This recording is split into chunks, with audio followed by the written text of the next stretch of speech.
5-3, 5-4. Do I want to be so bold as to say 5-2? My prediction is coming out of Apex, we're going to see stuff that we haven't seen so far. So far, a lot of the season, they've been recycling the same strats, and they just play it so well, they make it work. Going into this match versus eClipse, I don't think that's going to be the case. Well, let's just get right to it. The first map between eClipse and Apex. Ghost Town. The first absolutely symmetrical map, made especially for 7 versus 7 games. The teams start the battle on opposite sides. There are numerous ways to attack here. One of the bases is located in the central square, the other one at the top of the city. The hardest battles are usually fought for the top base, and this calls for the use of heavy tanks. Sometimes the teams choose fast tanks for spotting and base capturing.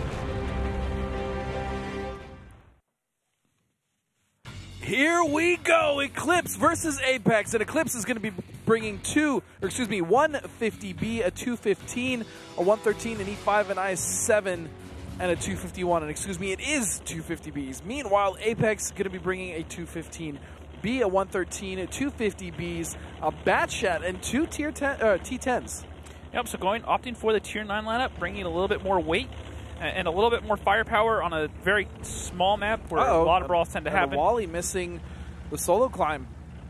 Very uncharacteristic, I might add. I would expect to see him take a second crack at that pretty soon.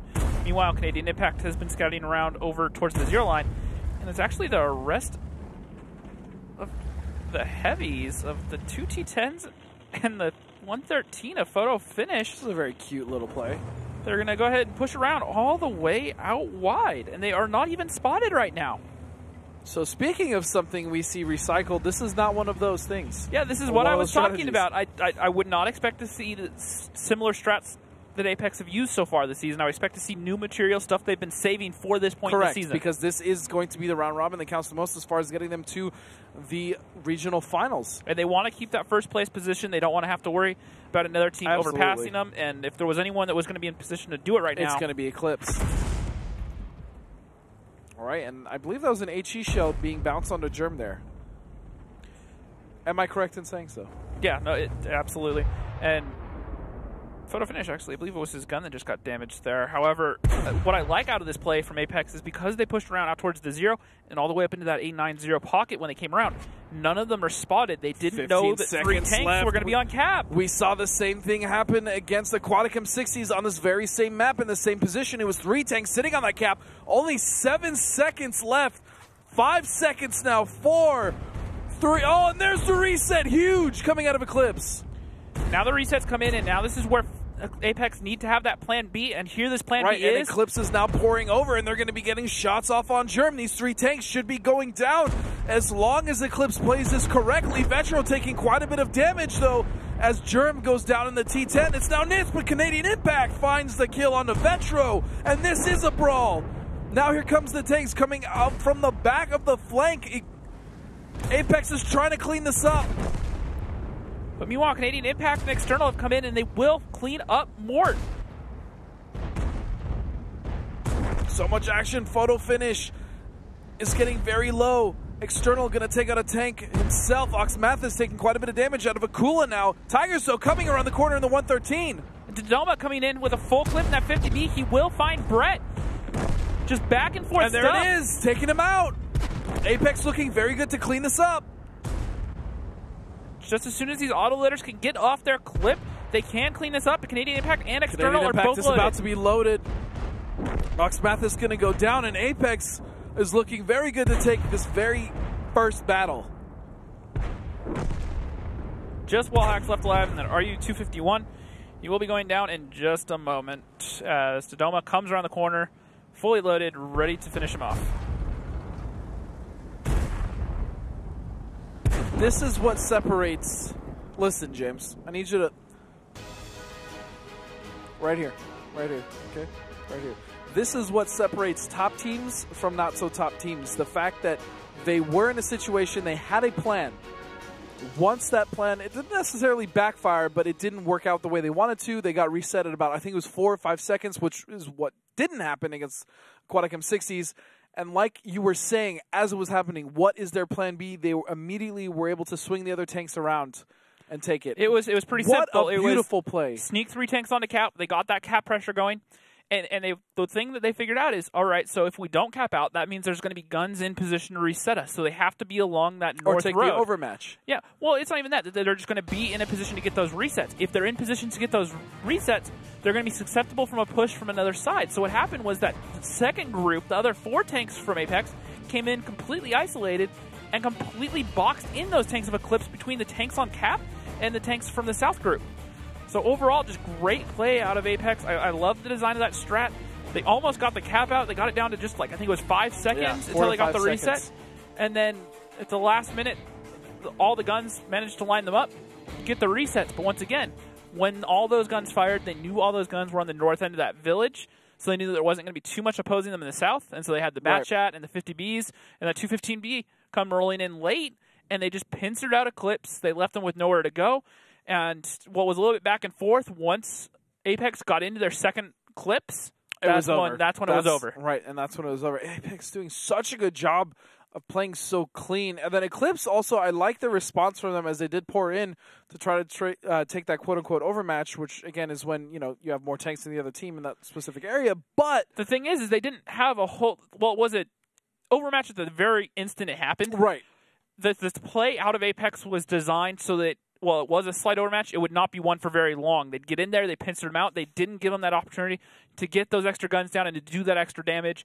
And it left Eclipse in just such a bad position they couldn't claw out of it. So, that being said, I don't expect this to be a 5-0 stomp like I said. No, just because that first match is going to have a response. I'm sure they do. And now they're the ones on offense, though. I want to see how they play this. And lucky for us, we do get to see how they play this, James. You look perplexed. I am very perplexed. But okay, looking at the lineups there, 113, a T-57, 2 50Bs, a Batchat, and 2 T-54E1s. T-54E1, rather odd pick. I've seen it used on the EU region a little bit. I have not seen it used here. Its main thing that it's good for is just being an HP pinata. It has a whole lot of HP for a tier 9, and the gun on it is decent. It's just not as good as a T-57 gun. Meanwhile, looking at it, immediately Mort. Great opening play out of Apex. They looked for a scout run through that angle. Great for Apex, not so much for Eclipse. And Mort is just stuck in this corner, and he can't leave because Canadian Impact is sitting there ready to punish in that 50B. And looking at the lineup for Apex, a 215B, 3 113s, a T-57, a 50B, and an RU-251. Eclipse is starting cap pressure very early now on the 2 cap. Something we saw Apex do on the 1 cap. Oh, and Canadian Impact just comes out and cleans Mort. However, the push is coming out Apex. Here. And they are moving towards Apex, and they will find the overmatch onto Dodoma. The rest of the tanks aren't really in a position to help them out. Dodoma is about to just get demolished. However, Canadian Impact is in a position to trade it out. He finds a kill on Tigers. Huge! And now Canadian Impact and Photo Finish. Just back and forth trades. All right, let's listen to Eclipse. Let's go. My driver's dead. I'm reloading. 20. Me too. Reloading. I'm dead. Oh, we gotta push right into them. You have to push the north. That's what you gotta go. I'm going. Come on, you gotta leave. Load in 10. I don't have a kit. Shoot me. Back up. Okay, never mind. Too late. Can't pin his fucking... Apex just cleaning up Eclipse. Well, I do like the play there out of Eclipse, especially at the end there where they said, all right, let's go. They knew they were in a crossfire, so they tried to get on the outside. When you're surrounded, you just have to pick a direction and go. Yeah. Once again, that game was already lost essentially at that point, but they knew that was their best chance. I talked about last broadcast. If you have 2 options, one's a 1% chance of winning and one's a 5% chance of winning, give yourself at least the 5%. Right. Give yourself that chance. And so they decided, better than one. Let's push around. And the thing is Nitz just said no in that 113. He just got in front, and he's like, nope, you're going to stay in front of me, and the tanks are going to come in behind and clean you up. And that's exactly what happened. They didn't even give him that opportunity. Yeah. And then there at the end, I think it was Brett was trying to have Wallhack simp for him, and it didn't really work out. He's like, oh, okay. a little bit of a miscoordination there. Photo finish just topping out the damage. Meanwhile, Dodoma and Nits are coming in, the T-57 Heavy. And Wallhacks, though, Wally in the E1. Not bad. Almost 2K damage. No, and I don't want to say the pick worked or didn't work. I think it was more just the design of the strat. Apex had a great opening play. They got Mort almost down to a one-shotter in the first 45 seconds of the game. Canadian Impact, and I believe it was Nits in that 113 as well. Yeah, they just got him isolated, and they got him down. And then once Canadian Impact got into a second clip and the rest of the fight was going on, Canadian Impact just rolled in and cleaned him out. And then just they saw the overmatch onto Dodoma. They pushed around onto it. However, the tanks in the south for Apex very quickly rolled back to the north. They made sure they're in a position to trade him out. And when we say trade him out, it's basically, all right, so they're going to get this kill onto this guy. However, we need to make sure that we go eye for an eye with them and we get one of their tanks down. Exactly. You always want to get the trades. Just go back and forth. And so when teams don't capitalize on those trades is where they really struggle. When you get that tank advantage and you keep it for more than, just a few seconds, then that's when we'll really see that extra gun start to make a difference. Well, something that should be noted here is the next map is going to be Ruinberg. And the last time we saw these two play, these two teams, it was Apex clawing it out 2-0 on Ruinberg. If that trend holds true, we're going to be looking at a 4-0 in favor of Apex. Which, could it come true? I don't even know how I feel about that. Get involved on Twitter, guys. Use the hashtag WGLNA. Let us know your thoughts. Is it going to be a 5-0? Are Eclipse going to claw into this? Let us know. No way. Yep, let's just head in right into the next map. But I'm telling you right now, there's no way. Ruinberg, a mixed-type map. The defending team starts the battle on the green, and the attacking team starts at the centre square of the town. Bases are located quite far from each other. Both bases are better controlled from the village when playing a heavy setup. It's better to attack the first base through the top direction with the help of several well-armoured heavy tanks. For the attack on the second base, it's better to use a more mobile setup and either play through the centre or split forces. In general, the map is not easy to play on. Teams often use blind shots and risky shifting of the forces from one flank to another.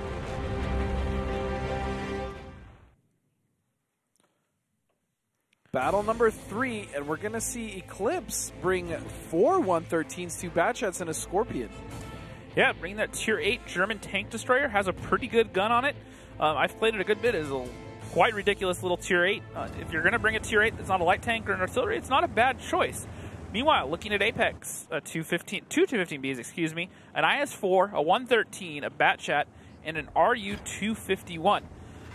Meanwhile, they're already sitting here lighting into Brett. He's already down 1,000 HP. Jeez, this is not a good start, and there's another shot finding its way onto Brett as this Eclipse offense is just charging down the E-line towards the Delta Village. And only realistically finding one shot, and that's going to be onto Germ of all people, which is not bad for Apex. Now, while they lost a lot of damage on that opening play, I do like the setup they're going to have because they're going to be able to roll into both the cap and into this Delta Village with these 113s relatively unopposed. And then they already have their 50Bs completely unopposed down in the south. The biggest thing to keep an eye on here is going to actually be the RU-251 of Germ pushing around to the side over there. Meanwhile, cap pressure is building in favor of Eclipse. Yeah, now Apex is just trying to find shots onto Ox if they can. Look at this. I didn't even know this was here. He's looking through these windows, and he has shots onto the backside of that ledge that Wallhacks is sitting in, and that Scorpion. This is crazy. Meanwhile, Canadian Impact is actually just going to roll in and finish him out.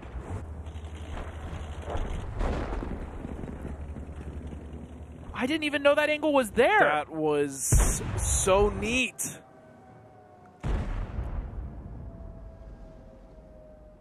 Meanwhile, Mort just pushing around into the village. He will find Germ and Canadian Impact. Canadian Impact just reloaded, though.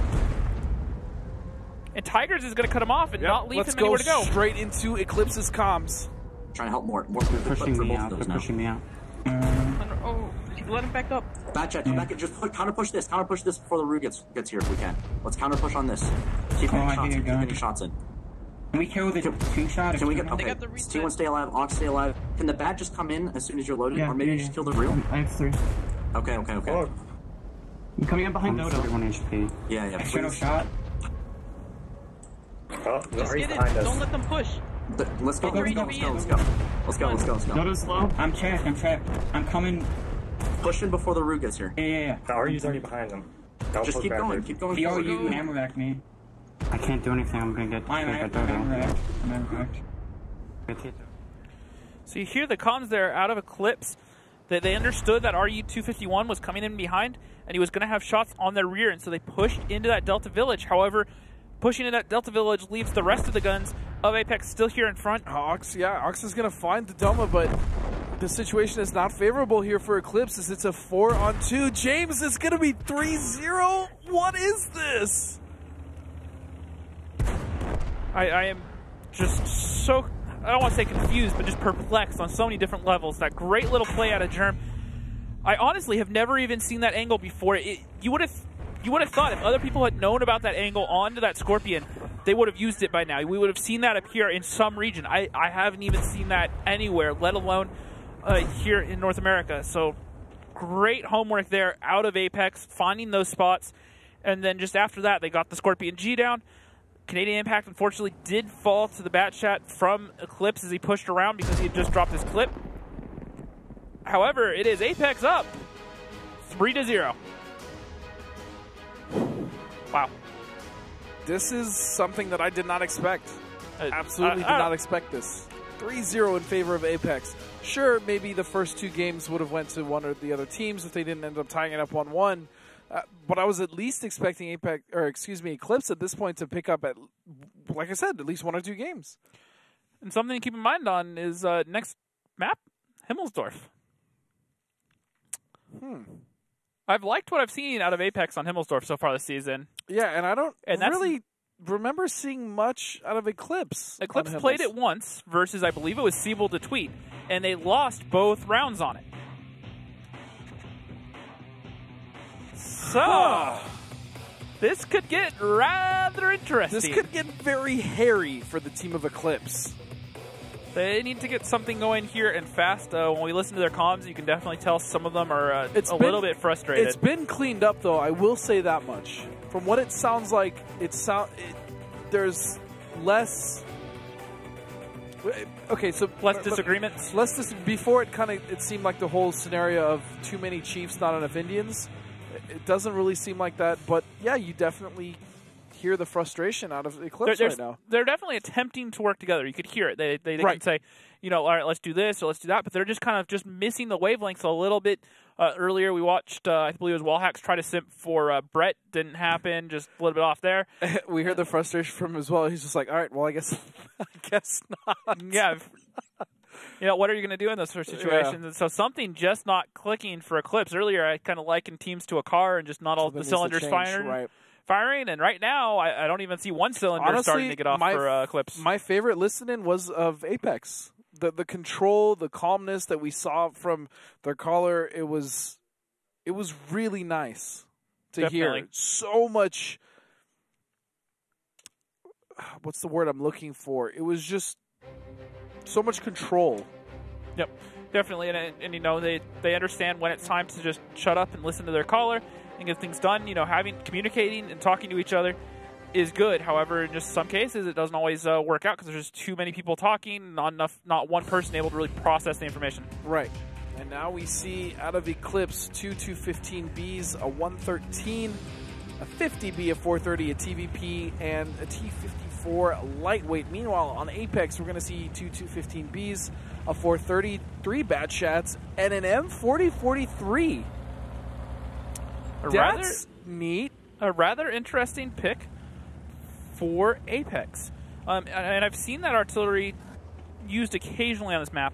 A lot of the time what it's there for is to work towards digging out people both in K0 and hoping to find shots at A6. If they can control the south, and they know they have that south end of the map, but they really want to go for that north push, they can sit there and they'll have the side shots into those buildings up at A7. It's really going to come down to the rest of the team of Apex, though, to spot for Germ to make sure that he even has those shots. Yeah, definitely. And the other thing to look at is they do have the RU-250, or not RU-251, but the T-54 lightweight of Wallhacks down in the south. If he gets lit, that artillery could end him in one shot. Oh, good shots on the Dodoma from the team of Eclipse. Apex bringing that object 430 I've questioned that pick a lot this season. Yeah, you have been kind of a Debbie Downer. Its gun handling is just so poor that I personally am not a fan of it.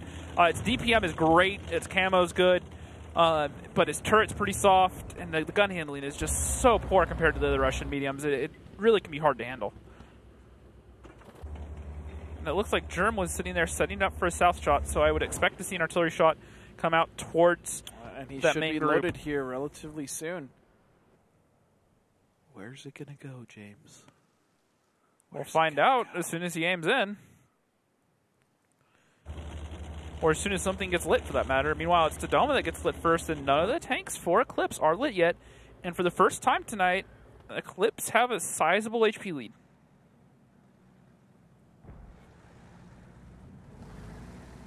Curious to see what Apex plans on doing here. As I'm sure everyone else is, of course. They're actually taking this time to move that Tier 8 artillery up into the north.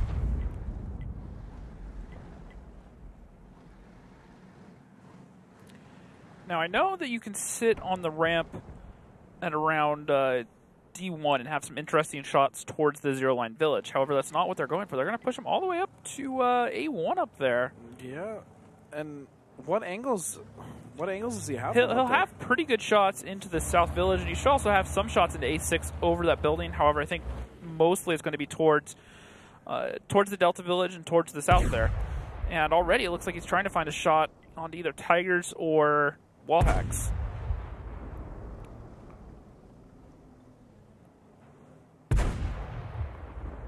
Tigers is relatively safe even from that angle, though, so I don't think he'll be looking for a shot onto him. And right now, Apex have already burned 3 minutes trying to get that artillery into play. And the bat shots are starting to rotate out for Apex. We may see some action come out here pretty soon. And this... Thank you, Randall. Appreciate that. No problem. Huge shout out to Rukil there for being an awesome illustrator. Oh, but here we go. He's pointing out a push. And as he pointed out, this 215B could go down pretty quickly. Could be DED dead. However, they are just going to go for Tigers instead. Okay, so it's Tigers that's going to be swarmed here. External, though, is taking a lot of damage for that trade. Eclipse would do very well to get the trade on him, and it's going to be Brett. Nice stuff. And now Apex are kind of in a really tight situation. Eclipse certainly have the angles to sit here and work them down. They can't really poke out without getting spotted and or taking damage, so they really need to get that artillery into the fight if they can. And Akula is taking a not-so-healthy amount of damage. Dodoma also taking quite a bit of damage, and Photo Finish now has taken a shell. Dodoma goes down. Did just take someone out, though. He did find a shot. But this is the problem. This is what I was alluding to earlier with the Aquatic M60s. When they brought the artillery on mines, it worked really well for them. I almost feel like the M40-43 RD for German Apex is almost hindering them at this point. Yeah, well, certainly, and they did get Akula out of that group, and so now he can go into the village and or maybe even get up into A6. If they realize that T-54 Lightweight's still in the south, they can get him all the way behind, and he can really put a lot of damage onto that 113 and that 215B there in the middle. Nitz is getting close to being one-shot here. And Photo Finish finds himself taking shells now. This is not a good situation at all for Apex, and Eclipse doing well. And Akula is going to get him behind. However, he's only going to have one clip to get off, and even if he gets off all 5 shots, it's only 2,000 HP he can pump out right now. It's not going to be enough to really get them into the fight. It'd be a start, but not enough. Ox is going to take down Photo Finish. Eclipse going to close out their first battle of the night in this series, bringing it 3-1. And I got to say, thank goodness, because I don't know what I was going to do if it was going to be 4-0 for Apex. Well, Eclipse are getting a point on the board. They are far from out of the woods yet. They're still a two-round deficit to Apex, which is not going to be anything easy to overpass. No, not at all.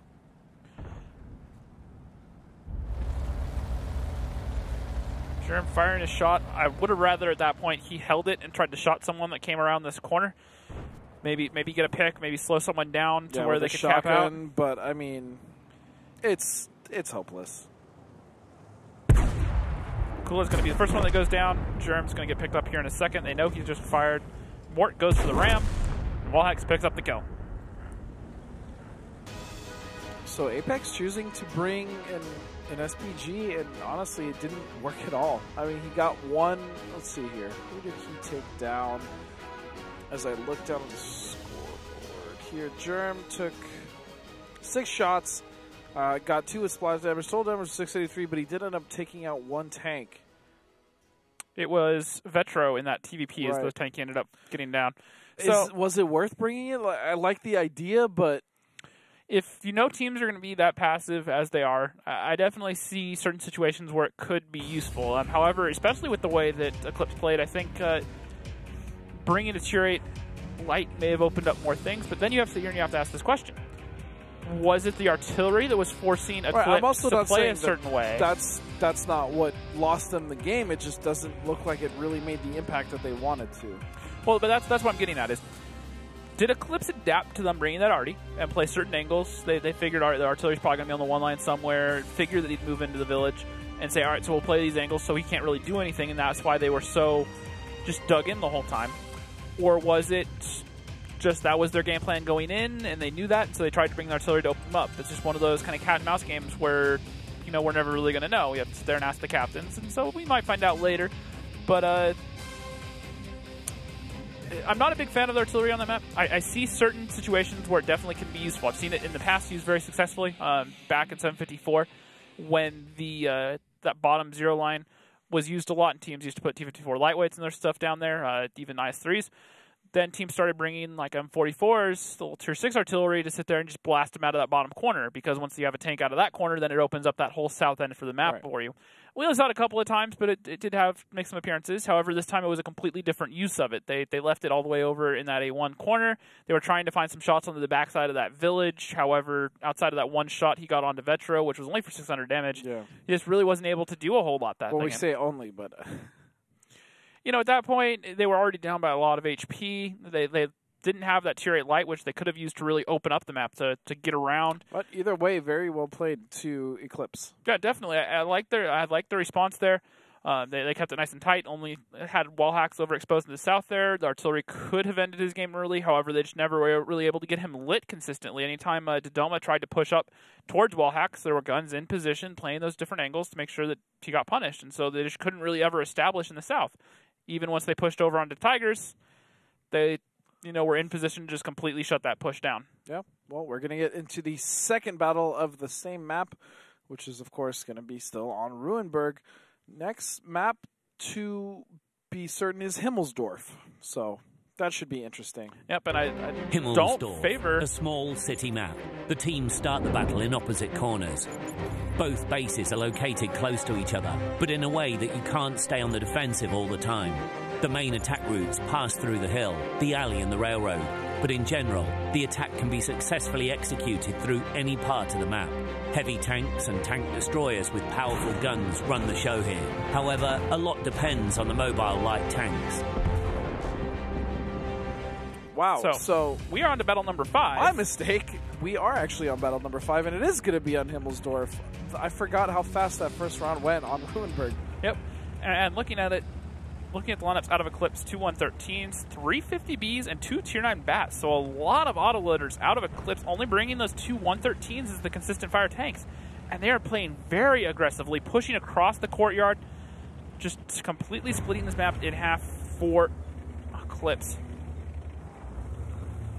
Meanwhile, Apex coming in with 3 113s, a 50B, a grill, a bat chat, and an 1390. So looking at this setup here for eClipse, essentially what they've done is they've pushed across the courtyard. They've got an 8-line control. They've used their bat chats to push down the 2-line. And so they know that right now the only response that Apex have is to go off the hill and down there they and go, around. all the way down the 0 line, now towards the A line. They're going to be making a push towards the 2 cap here, and not too set up is eClipse here. firing as they move just to get a shot off. This is about to be very, very interesting. So what they're doing right now is they're really just putting eClipse in that situation where they have to respond. They know that bringing this sort of fast mobile lineup, they're not going to be playing a very passive defense. And so they're forcing them to come back to this cap, and they're forcing them to make some sort of rash push in here.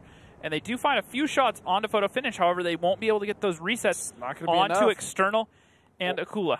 Yeah, Akula's sitting behind everyone right now, as we see in the 3 113s. And I really like this play out of Apex, specifically with the 113s. We see that trio kind of as being the cap tank, if you will. Yeah, definitely. Normally it's the 1390, but they've put all these tanks on there, and they're forcing these tanks to come back. Oxmathis is about to go right into the Lion's Den. If he goes over that corner, he's going to take many shots. Going onto external, here we go. Vetro now finding shots as well, taking one. I might add external, taking so much damage. Akula, here comes German Canadian Impact. The whole team of Apex is coming around the corner. eClipse, though, still putting on the damage. Here we go.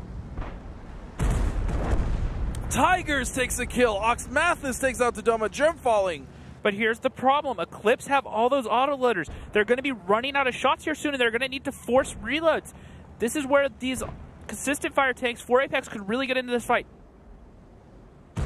They need to hurry up and get Ox down before that 50B of T1 Diabetic reloads. However, he does have shots now. Akula is being focused out. So much damage coming onto Akula. Now he's got to be careful. Photo finish tries to sip in front of him, but look how much damage he takes in the process. eClipse playing so well. Akula left with literally Skittles worth of HP. 32 of them to be exact, James. Yep, T1 Diabetic's going to wait till he's loaded, and they will push around. Or they're waiting for Brett to get there, excuse me, and they will push around onto Akula, and they will take him down, and this is going to be 3-2. Hello, still in favor of Apex. There you saw it with Akula going down. And Wallhack's going to clean up Nits. Woo! eClipse is here. Now they're starting to get going. Someone, they were just taking a nap. They were asleep. Well, and this is the map where I didn't favor them at all. I'm right there with you because we've only seen them on it once, and they lost twice to CD. We even asked Master Pupil after the last time they played this map what happened on Himmelsdorf, and he said that's a map that we really haven't practiced a whole lot. We kind of disagreed with the fact that even made it into the map pool that night, and so I was really surprised to see it come up tonight. The only reason why it's not as big a deal as I would have thought it would have been is because you could tell they were just trying to avoid the maps they played last time. Right. So they're going for the new maps. Right. Now, that being said, Apex has played pretty well on this map so far this season. On Himmels, yeah. And with eClipse not being that strong on it, it's kind of interesting to see him to take that first defensive victory. A photo finish here, going to top it out for his team at 3,200.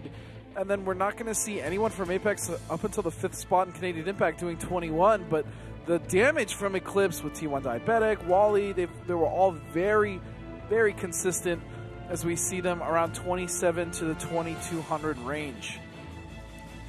Definitely, and that Girl 15 of Dodoma only really able to get off one shot. Yeah. So not able to get in there. And the thing is I like the setup out of Apex. I was just about to say, I like the setup as well. But the problem is all those second-line tanks were autoloaders. They had the 113s on cap. However, to make that work, once eClipse made that push in, they didn't have enough consistent fire tanks to really make that second push. So what happened was eClipse came in with the autoloaders, and they had to give up external. So they gave up one of the consistent fire tanks. He was just there to be a shield. So that's one consistent fire tank down, but they still had the two 113s behind them. However, they went into a head-to-head with the other 113s, and so it was just down to the autoloaders. And when you have the last consistent fire tank for Apex alive being Dodoma only able to get off one shot, and he could have made the difference there. However, it was the Tier 9 Bat Chats that came over, I believe, either down off the hill or up the 8 line and got in behind, and they were able to clean out Dodoma before he could really fire one shot. eClipse's response was just so well thought out and so well executed, which is, I they took that round. Yep, they got put in a very awkward situation. On a map situation. that they're not even technically that good on from what we've seen. They got put in one of those situations where they have to respond, and I want to say the first time tonight, the response was appropriate. They got in there. They understood the angles. They managed to get the first reset pretty quickly. I was a little worried it was going to take them a minute to get that last reset onto Akula, who was hiding in the back. However, he actually backed off a cap and reset it himself. Looking at the lineups, eClipse coming in with 450Bs, on 113 and 2 bat chats. So apparently 5 autoloaders wasn't enough for him.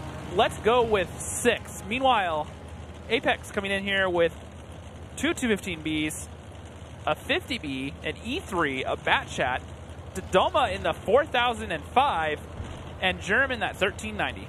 And we have a prediction from the Twitterverse, or the Twitter universe, or the Twitter world, and it is from White Grim Reaper at the Dumb 12. It'll be a 5-2 Apex win. If Apex can close it out, he's still on track to be right. I'm not saying he's wrong.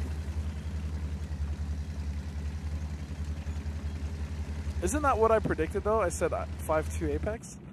I think it is. You said 5-3 Apex. No, I said 5-2. I said 5-3 the last game with Aquatic M60s in 07. Keep track. Keep track, kid. I'm sure someone out there in Twitch chat will remember for me and let me know how wrong you were. Twitch chat is ruthless, man. They never let me get away with anything. That's why I love them. Okay, I see you, Eclipse. Very aggressive on the two. And External gets caught out by these 50Bs. Oh, those 50Bs should be able to make quick work, and they do. Brett gonna get the killing shot and finding shots onto Nits. But now those 50Bs are reloading, so now can Apex get in here and trade them out? They lost that E3 for virtually nothing. That big 4005, that tank destroyer, if that comes around the corner, it's going to do devastating damage to the Bat Chats, which have absolutely zero armor to contend with that. However, at this point, Canadian Impact needs to get out of there because both these Bat Chats are coming after him. Oh no, run! Get out of there, little tank! Canadian Impact, meanwhile, fighting his own battle as Wally is going to come from behind and clean him up. Mort is just running away. There's so much happening everywhere. Tigers taking quite a bit of damage, but Wally's saving him from death now. Ox Mathis is reloading and running at the same time. Dodoma is going to be taken out before becoming incredibly effective. They do get the track onto Ox Mathis. It most likely will go down before it's repaired. Photo finish. Oh, he will get out of there. But Photo still finds the shot. The Jamaican sniper. Photo finish. Akula finding shots on the Mort. This is going to be a losing battle for him, though, as Mort is going to have to reload. No, he's just going to hold that one shot and run away, and Photo finish, bouncing or getting a shot bounced off of him. But from behind, T1 Diabetic in the 50B, taking out 2 tanks. I don't want to say this is over because Photo finish could still clean this up depending upon the rolls. The problem is he has to find Mort right now. He also has 2 autoloaders on his back. It's going to be so tough. James, I don't see it happening, and like I predicted, it's probably going to be 5-3 Apex. Remember? Because I said it was 5-3. I predicted 5-3. I'm not getting a response from you, so I just want to make sure you remember what I said. And it doesn't look like he's going to get away into this round. The fact that that trap was set up so quickly from Eclipse, they got their 50Bs there right off the bat. That was nuts. There was no spotting out of Apex that really would have spotted them getting there. And because they got there so fast, they caught that E3 with his pants down. Just had no idea he was there, just driving forward. Literally. he had no shots, and he got tracked sideways. He couldn't do anything, and he dropped those 2 50Bs. White Grim Reaper at the Dumb 12. You wrong. I mean, I was technically wrong, too. I was with you. I actually thought it was going to be 5-3. But now I can make an excuse and say 5-3. Now it's 3-3, and we are on to our last map. So this is what I expected. It seemed like almost a stomp early for Apex, which was blowing my mind because I didn't think that was actually going to happen. Now, Eclipse has woken up. They've realized that it's a match day and that they're playing Apex, and it's tied up 3-3. Yep, and we actually had, it looks like, some connection issues there, folks, so it'll be just a minute before things get started up again. Meanwhile, going over the damage from last game, Ox coming in at 3,200 damage, and the 50B that joined him at 2,400, so both of them were able to do a good bit of damage that game. The Tier 9 bats not able to be as productive, but all of them above 1,000. Meanwhile, Apex, Akula at 3K, and then it drops off, and it's at 2,300. Canadian Impact comes in right below that in his bat chat at 2,000, and then straight after that, both the tank destroyers and Germ basically able to do nothing. Annihilated. Nits went down almost immediately. Or excuse me, not Nits. It was External. Excuse me. External went down almost immediately. So It'll be just a minute before we are back into battle. But just looking at it, I love the play out of eClipse just because... So, real quick to cut you off, there was apparently a league vote, a vote from the league, and 70% of the league said that eClipse was actually going to win this series. Well, 70%. Watching those first three series. I don't know if you do math, but that's passing. That's above passing. Those first 3 rounds, you would have been worried about that. Right. And now it's 3-3. And so now they're still back into the running. They've done a good job to not get tilted, not get thrown off, and they're back into it. However, they still have a long ways to go. I would say so. And, oh my goodness, we are going to go to the next map, which, Steps. Steps is kind of a hard one for me to call because we've seen both teams be very effective. This is also where we saw Dodoma do that nutty solo climb. And then we've seen first try. And then we've seen people try to replicate it. In fact, it was T1 Diabetic of eClipse that tried to do the same thing. And the problem was he took 2 tries to do it. And M60s was there ready to jump on him. And he ended up turning into a free kill. That is true. That is very true. Kind of interesting to think about. eClipse have definitely struggled on this map a little bit. I believe this was a map that M60s actually took both rounds on when they played eClipse. Apex have been pretty solid when they've played it. They've gone with a lot of very simple strats outside of using Dodoma up on that boost. And overall, nothing really mind-breaking out of them. However, do you really need something that's going to completely change up the game? If there was a situation to bring out that new strat that's just going to throw everybody off, now would be the time to do it. Right. So far, eClipse, while they started off slow, they've been breaking out a lot of those strats. That last strat I saw with the 50Bs pushing into that 5 line in the first minute of the game. I'm a huge fan. Very ingenious. It was a little bit lucky that Apex didn't set up with a harder north defense and that they were going for that 1-line push to clear that. However, they got them in there early. That T123 got caught out, and it just snowballed from there. External got erased. You got to wonder. It was a bad situation for Apex, and eClipse cleaned up very well. So as we wait real quick to get everything set up, let's just take a quick look at the standings once more to see how big of an impact this really is. Now, we see Aquatic M60s overtake eClipse, and it's obvious because eClipse is playing Apex right now. But if eClipse are able to take out Apex, that would put eClipse at the top, in regulation, of course. That would put eClipse at the top. And then it would also put Aquatic M60s down to 3rd once again.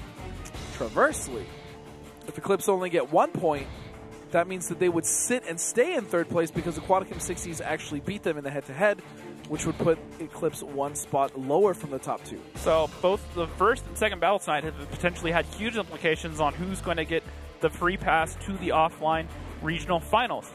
Looking at the other half, though, with 07 not picking up anything, they're still sitting on 13 points. I believe right now it is CD versus High in our offline broadcast. So those two are playing. So if one of those teams gets the full 3 points, they could jump ahead of 07 potentially. And then we'll have Rival versus Deja Vu in our 3rd match coming up here. And that's going to be an insanely important round match for Rival because they need those 3 points to stay in the contention. Every time these teams start picking up points and they don't, they're just going to be a little bit further from being able to survive. And at this point, and that's exactly what it is, just surviving. Yep. And at this point, I almost want to wonder if they should be not even worried about playoffs, but just worried about getting into that 7th spot, so they still have a chance to stay in the Gold League. Right. So I've said it before. I'm consistently just shocked by how Rival are performing this season. They're on 10 points after 10 games. Yeah, I'm just not going to say anything anymore. Yep. So as always, if you want to watch the replays from our offline broadcast that we were just talking about from weeks previous, WattReplays.com, all of them available from every region, all of the players' point of view. Go there, check it out. Yeah. Always. And please go to WGLeague.net. Again, that's WGLeague.net to check out how every single region is doing. In the Gold League, it's going to be vitally important for you to know, especially if you are interested in the global finals and which teams will be making it there. And then, again, WGLeague.net, it will show you North America, which many of you watching are most likely familiar with, but then also APAC, EU, and RU. Yep, and also just check out the broadcast from the other regions. They're on a weekend schedule most of the time. APAC's normally very early in the morning or late at night. Normally I get home from the Thursday broadcast here. I will get to watch that. They start up, and a lot of the other Gold League players and just people from the North American community are in there watching it. It's on this very channel, WGL_EN, as is the EU region. They are also on here. They're normally early morning for me, around 10 o'clock Pacific. And so they go, so check them out this weekend. They're actually going into their last week of the first round robin. So they'll be saying goodbye to some teams, so it should be a good bit of drama there. So make sure to check them out as well. All right, and just something else to note, we apologize for the pause. We had a disconnection issue. We should be all good now. In about a minute, we'll be going in. Also, the offline match, there was a delay. Started 30 minutes late, but it is finally underway, and that's going to be CD versus High. Yep, so like we were talking about, that match potentially has some huge implications because that's one of those things that we call relegation scrap, essentially. That's the bottom teams fighting each other, trying to survive. Because you got to figure neither of those teams are going to take points off of the top, say, 4 teams. You don't see them get anything. If they get anything out of those matches, there's no way at huge. This point for Aquatic M60s or eClipse or Apex to even be threatened by these teams as far as points. I don't want to say it's impossible. Highly unlikely, definitely. I'm going to say it's impossible. It would definitely be a huge task. However, mathematically, it is not impossible yet. Something to keep an eye on. Right. It's there's still that chance, but I'm saying it's not happening. Okay, you heard it from Dustin's mouth right then and there, guys. So if, let's say, M60s doesn't make playoffs. Why would you throw that team in there? Well, we'll see. Depends. They got to keep their form up. Of all the teams you could have you chose mine. Okay. All right, James. Well, one of your favorite teams already got relegated. That's rude. So just putting it out there. Also very true and hurtful. And too soon, I might add. Too soon. It's been 7 days. It's enough time to mourn. Jeez, is that all it takes for you? Just 7 days? My goodness.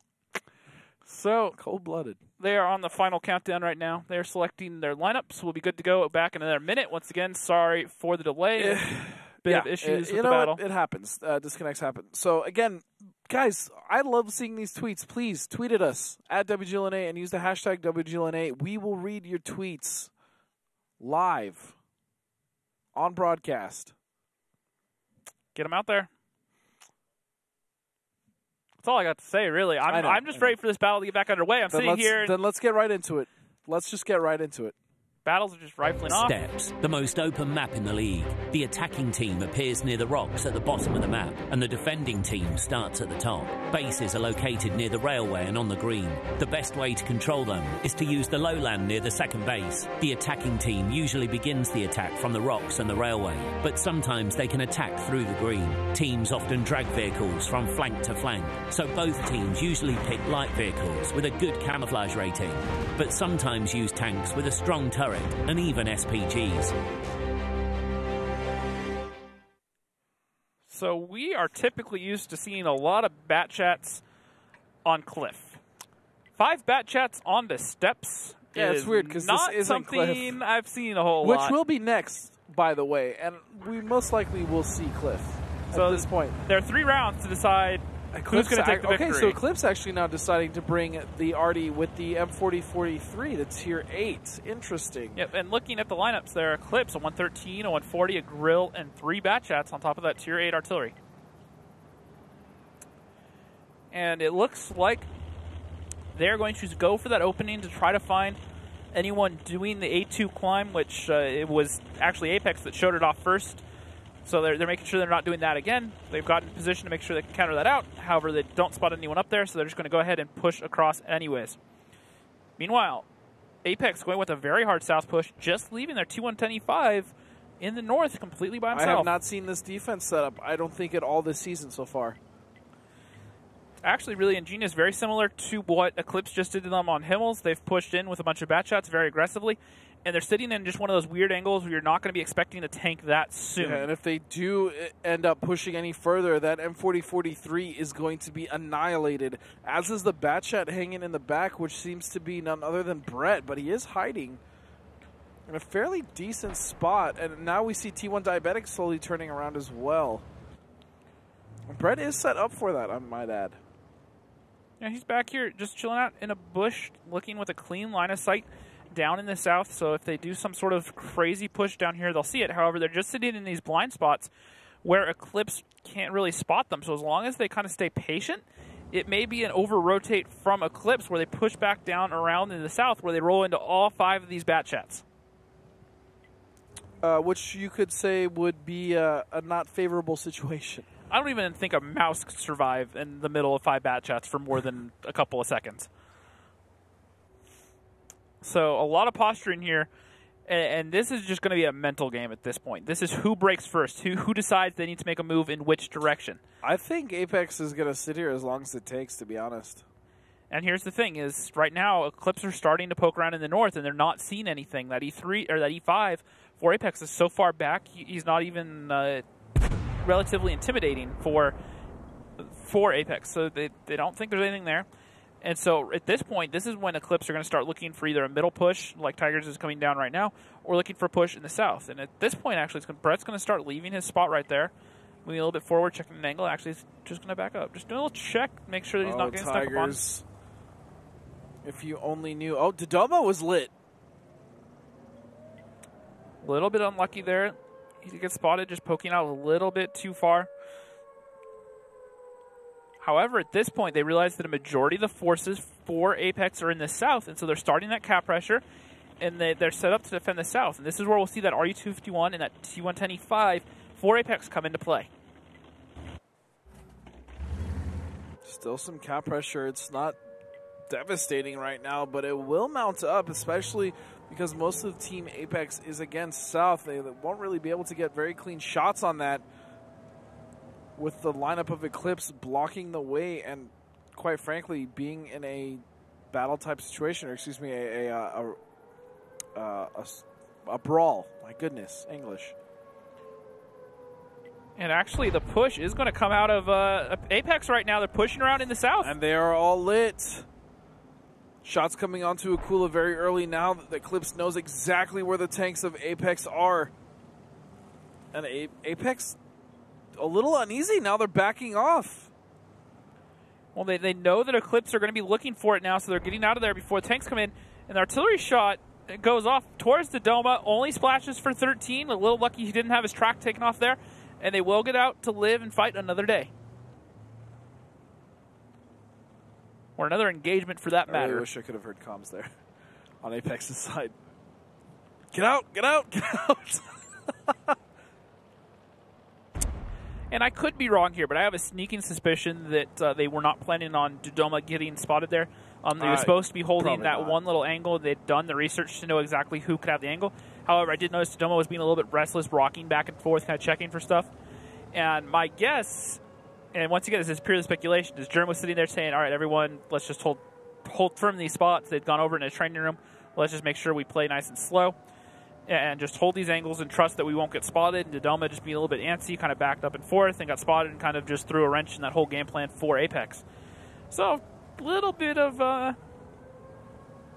so you're blaming interesting Dodoma, insight. Essentially. If that's what happened, then yes. Once again, bold statement.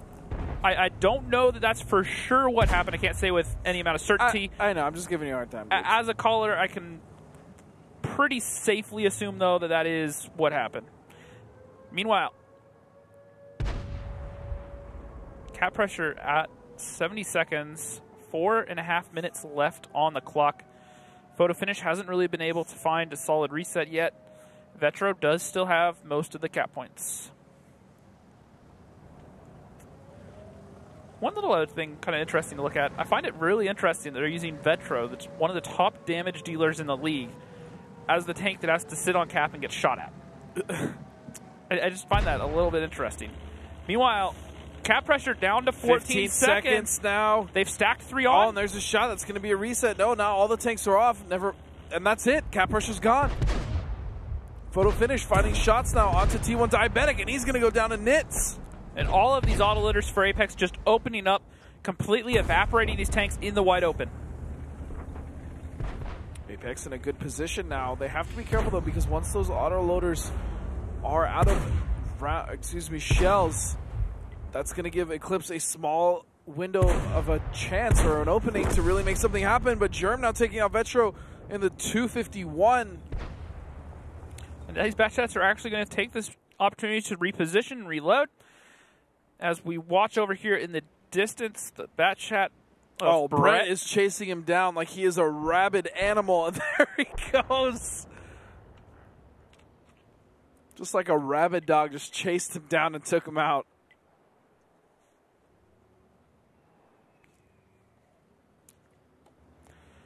Meanwhile, Apex just got into their second clips. They got everything reloaded.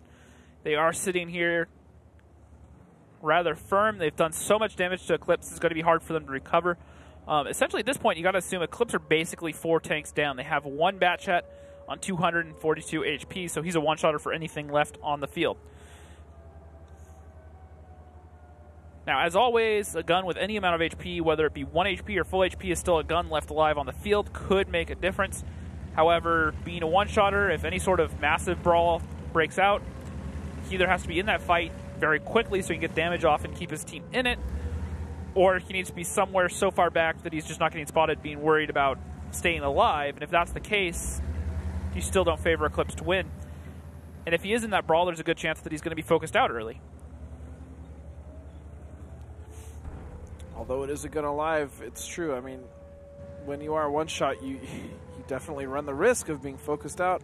Tigers does get spotted, and both these Batchats once again opening up from this north corner. Photo finish trying to pour over to see if he can get shots onto Ox Mathis, and I believe he missed. I don't know if it was a bounce, but either way, it didn't penetrate. Damage did not go through, and there's another one.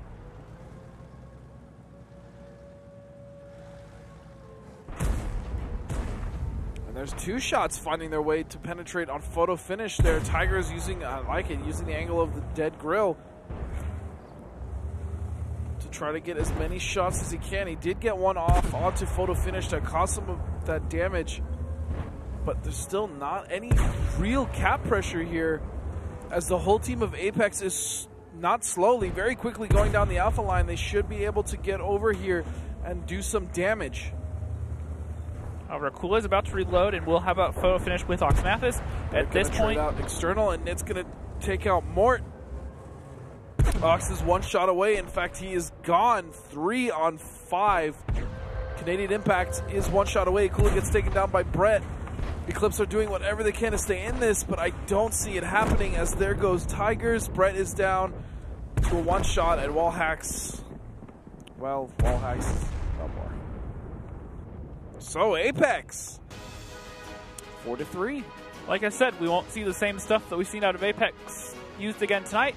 Himmelsdorf, you could argue that was the case. However, on Steps, the map where they really needed to make the difference, rather ingenious strat, bringing all those Batchats. I like the decision-making there. They kind of had that same sort of, let's try to go for some sort of early trap, kind of throw that oddball in there. So they sat around in the south. They tried to wait for Eclipse to make that early rotate through the south and maybe catch a tank out, not expecting them to have all 5 of the Batchats down there. But then what happened was then they kind of got the feeling once they started poking around the north, they didn't see anything. All right, well, if they're not in the north, they're most likely in the south. It's just you start playing that logic game. If it's, if it's not one thing, it's another. It was really unfortunate for Dodoma getting spotted as well. I mean, they still were able to take the game, and I love that Apex has multiple plans in their strategies, but overall, unfortunate. Brett doing the most damage, which isn't that much overall. I mean, 2,600, and then you see Apex again averaging out so well between Photo Finish, Dodoma, Akula, and Nitz. And then the rest of Eclipse, trying to find the shots, but really not hitting their mark, as we see. And Wallhack's only shot in the artillery was that splash onto Dodoma as they ran. The Batchats as they were running, yeah. So, not really able to get that artillery into the fight, but that we got to remember is you got to look at this lineup from Apex. 5 Batchats, and then the Tier 8, which was, I don't even remember because we didn't see him a whole lot. I believe it was the RU-251. Yeah, Germ. And so, those aren't going to be easy targets to hit in artillery. They're going to be moving a lot, repositioning, not going to have easy shots. And that E5 was sitting so far back, he wasn't even spotted for half of the game. So, if you don't have anything to shoot at, especially in artillery, you can't really do a whole lot. You can't get your HP into the fight. And you just... and Steps, you would even argue, was a great map for Artie. Not the way that Apex played. Well, overall, you know what I'm saying. Generally, yeah. Generally, versus most standard defense, definitely. However, with Apex being as aggressive as they were, they were all over the south side and even the east side of the map. I mean, they were all over the place. And they they went north. So, and one little quick update here from the offline match. It is 1-1 CD versus High. Okay. So that one I I would still give High the slight advantage, but I wouldn't be surprised at all if CD was able to take it. Well, last time it was 5-4 in favor of CD in overtime. So a very close match there. And like we said, that match could potentially decide which of those teams gets relegated and which of them makes it to the playoffs. Oh, I love these.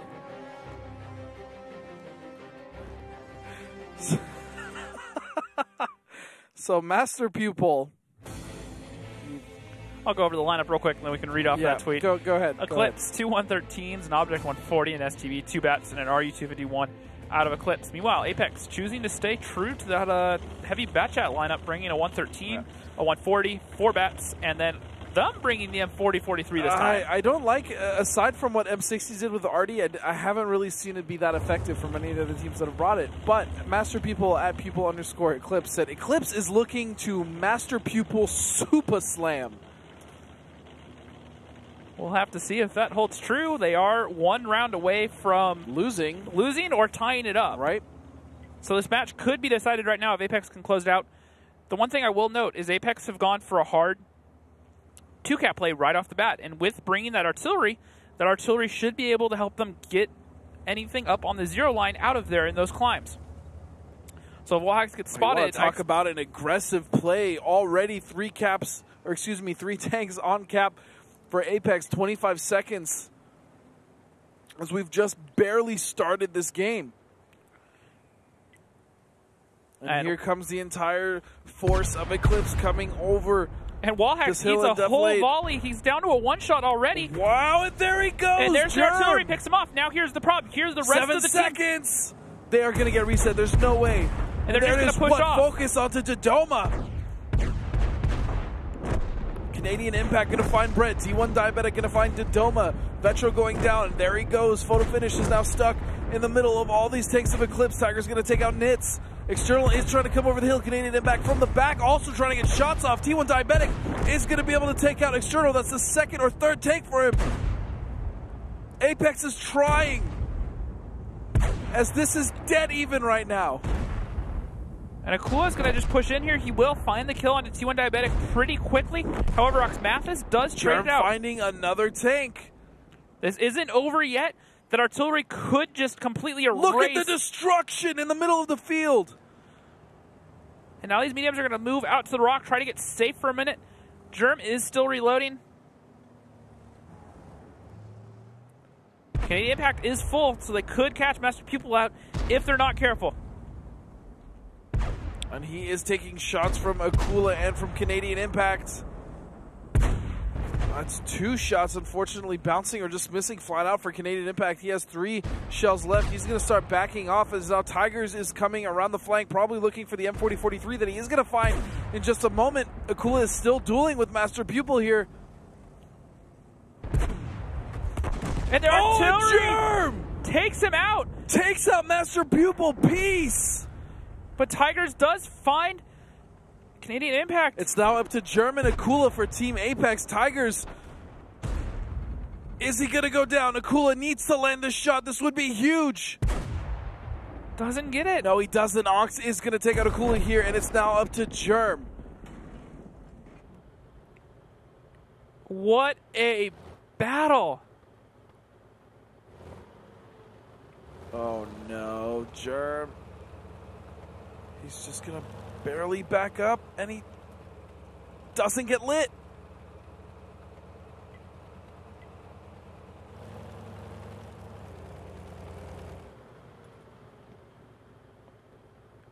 Everything, it just feels so tense right now. I don't.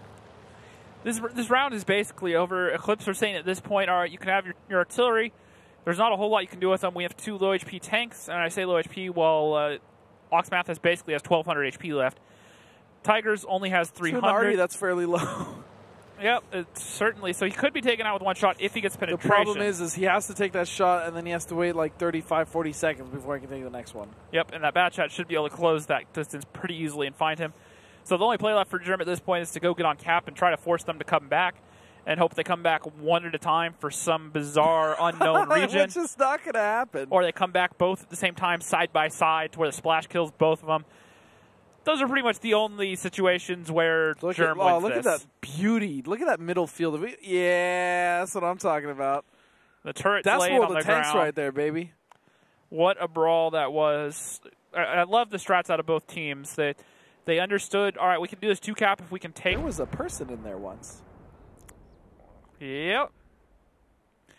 All his poor little crew members just gone. When a tank gets ammo racked like that, essentially what happens is the ammo rack, the ammo storage inside detonates, and it causes an explosion with inside the tank. Which then kills everyone inside the tank. And the pressure has to go somewhere, which sends the turret flying straight up into the air. Yep. Sorry. That was delicious. That was a treat. What a fight that was. That was just crazy. I love the strat out of both teams.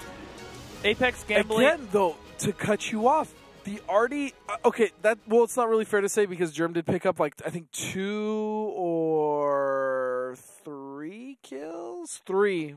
But he did only do 1K damage. I kind of argue that Artie has not really been consistent for any team, again, aside from Quadicum 60s in the very first map of Mines. It's not so much that he did damage, it's the tanks that he was able to do damage to. Bringing that artillery is a pretty safe bet to get anything out of that 0 line. So what they're going for there, and it was just, you could tell it was the get-go, the plan from the get-go, is let's get all these bat shots looking towards that 0 line, to where Wallhacks was. Let's get him, let's have all the bat shots focused on him so he can't peek up, and when he does, all 3 of them shot him, they put him down to no HP. And then the artillery was able to already preempt, just able to clean them up. If that had been, say, another bat shot or a 140 that got boosted up there, it still would have been deleted. Right. And that is the main reset mechanism set up there for eClipse. This pushing in with all their tanks and causing that brawl, that is purely the panic reaction to, oh my god, they're about to cap. That's just, we have to do something now to get that reset. Okay. Our plan A is gone. And I'm not, like, trying to call anyone out. I'm just saying, I feel like if there was, like, a tier 10, maybe they could have won. Again, Germ is their caller, and Apex is Apex for a reason.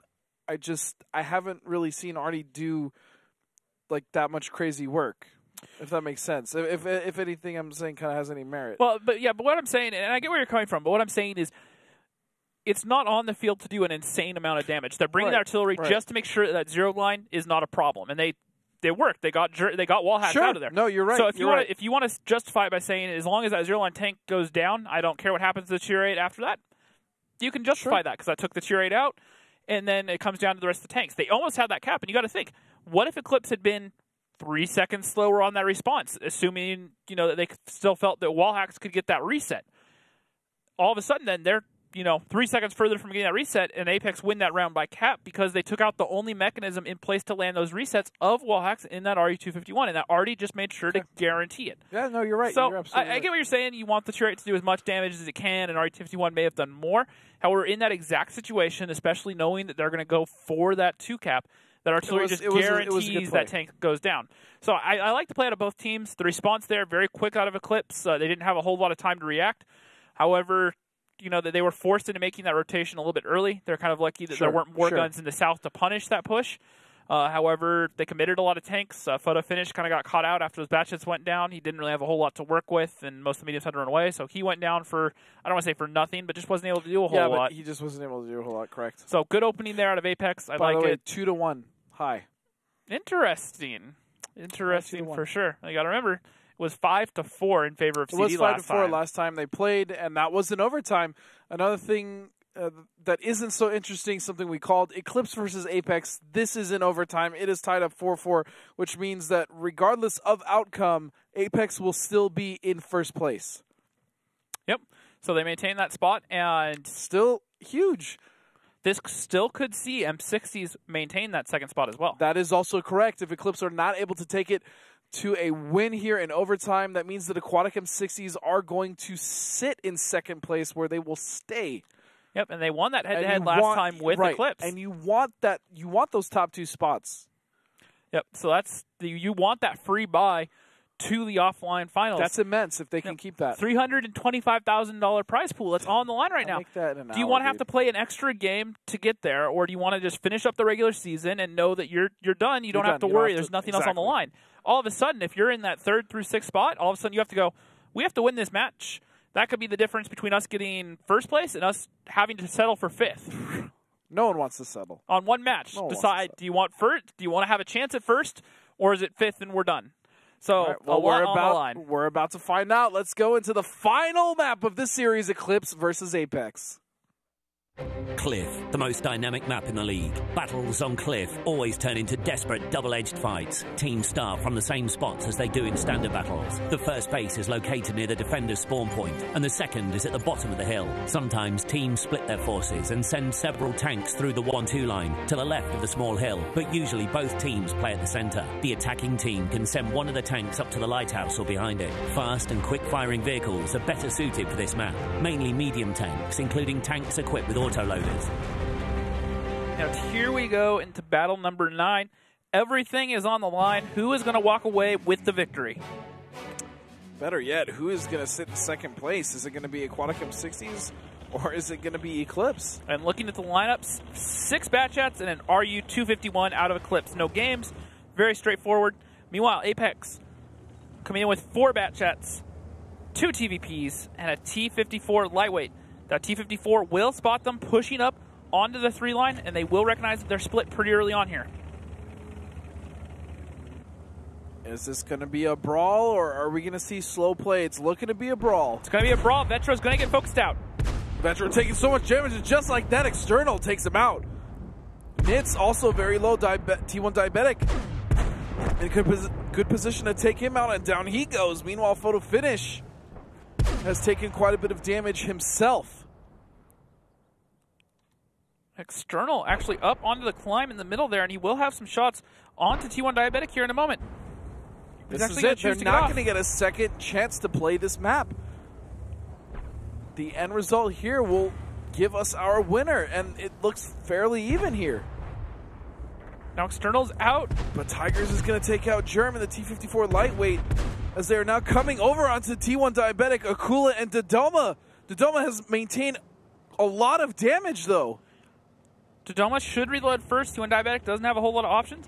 And with all these autoloaders, the only person left with shells at this exact moment is Canadian Impact. The rest are reloading. As I said, Photo Finish does come off that reload finally. Yep, and shots on a T1 Diabetic. He's going to run for his life, but I can promise you he's not going to make it very far as Photo Finish finishes him off. And here comes the push. They're looking for External, and they're not in position to punish. No, not at all. And he's gonna get shots off onto Brett, and Wallhacks get as much damage as possible. Master Pupil and Brett each gonna pick up a kill respectively. And this is just crazy. Wait, this has just gone in Eclipse's favor now.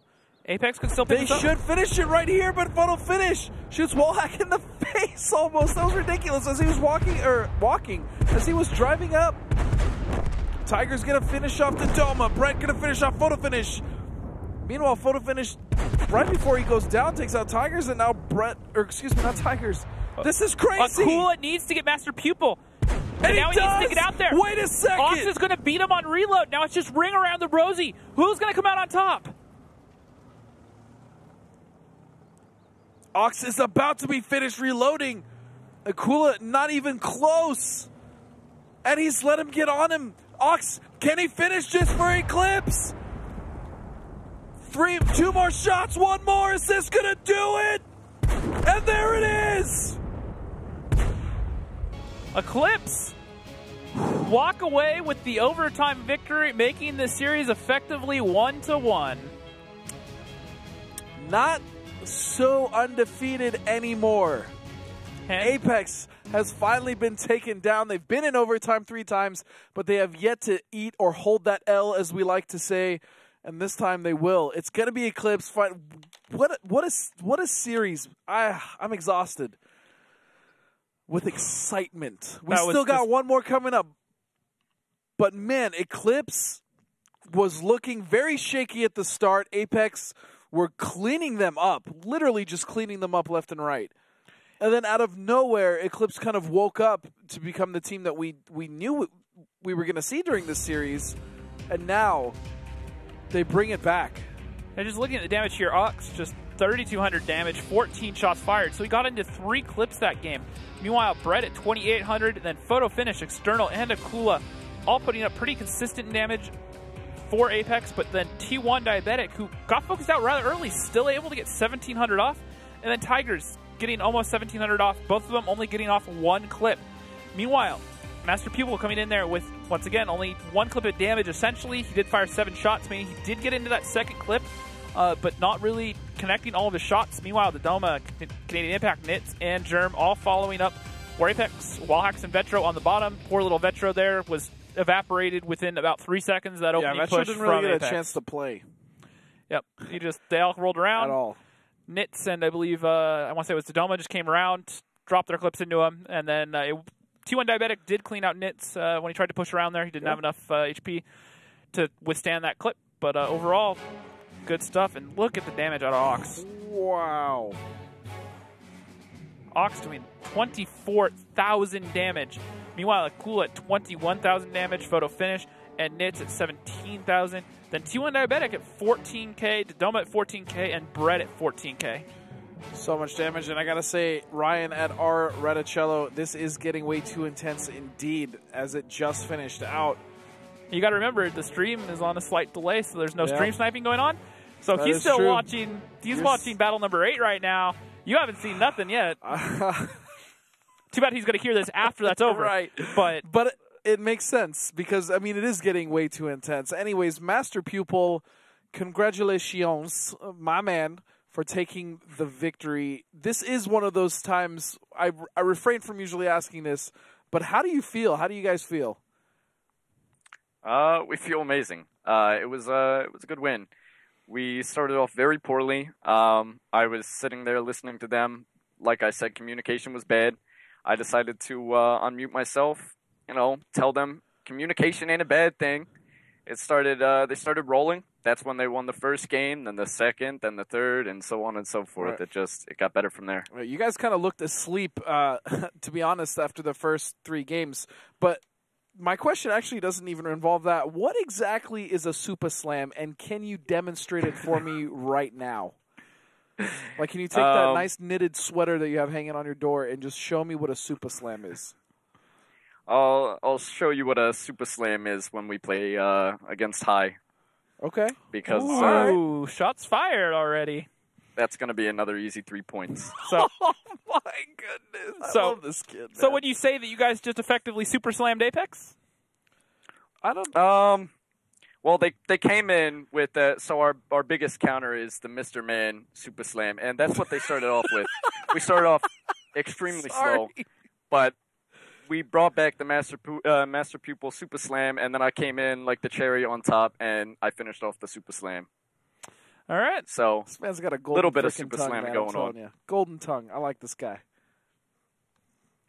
I don't know what else to say. He's perfect. Yep. Well, once again, congratulations, Master Pupil, on the win. Thank you for joining us, and we will see you on Tuesday. That's how you interview kids. Take notes.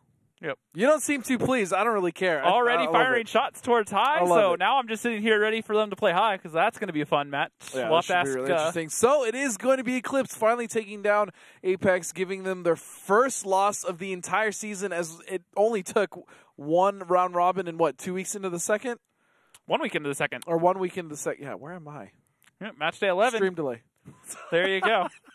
Anyways, that is going to do it